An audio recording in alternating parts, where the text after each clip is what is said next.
Hello विद्यार्थीगण, चलिए start करते हैं आज कोशिका से जुड़े प्रमुख तत्व के बारे में और कोशिका सिद्धांत के बारे में। चलिए पहला स्टार्ट करते हैं, कोशिका से जुड़े प्रमुख तत्व के बारे में चर्चा करते हैं। पहला है, शरीर की सबसे लंबी कोशिका न्यूरॉन होती है, जो कि हमारी मस्तिष्क की भी होती है। शरीर की सबसे बड़ी कोशिका एग ओवम होती है। पुरुष की सबसे बड़ी कोशिका न्यूरॉन होती है।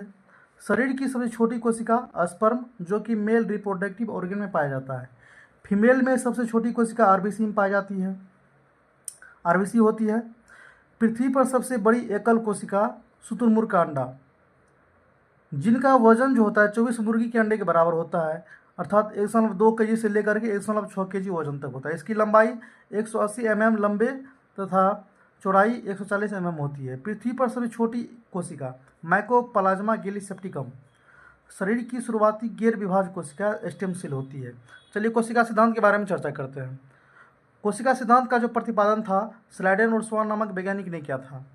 स्लाइडेन एक जर्मन बोटोनिस्ट थे, जबकि स्वान जो थे जोलॉजिस्ट थे। इन्होंने कोशिका सिद्धांत के अंतर्गत 3 प्रमुख बिंदु जोड़े।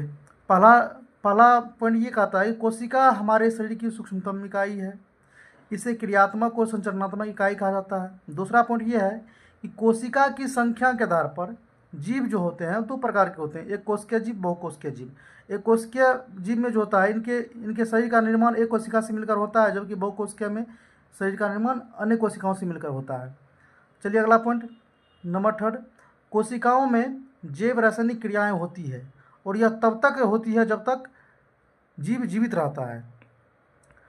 चलिए अब अगला पॉइंट, 1855 ईस्वी में जर्मन के वैज्ञानिक थे रुडोल्फ विर्चो साहब। इन्होंने सेल थ्योरी को पूरा किया।